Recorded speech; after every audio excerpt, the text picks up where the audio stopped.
आज पवित्र अक्षय तृतीयार शुभ अवसर रे आज आमर अखिमुठी अनुकूल करा दुर्गादासपुर ग्राम पंचायत रे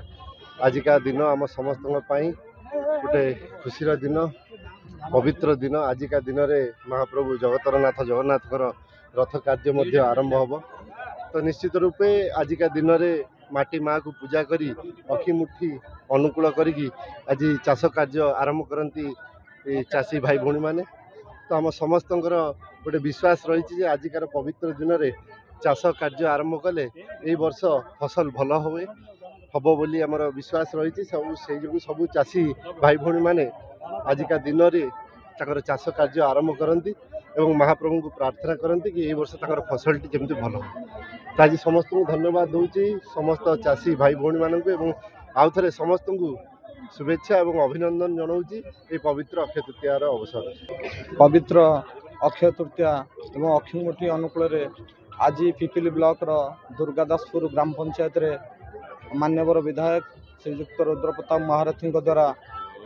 अखिमुठी अनुकूल होती एवं मु महाप्रभु श्री जगन्नाथ निकट में प्रार्थना करुच्ची आम पिपिली डेलांगर समस्त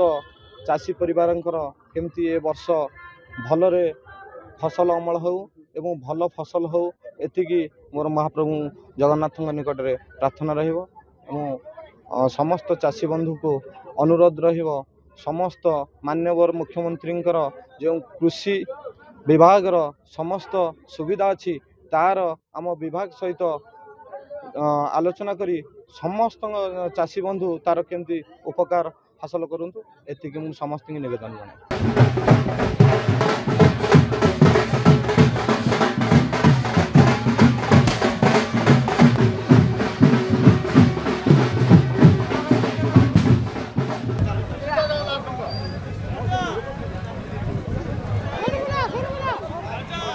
कानून कटी जाऊंगी और बस कटी जाऊंगी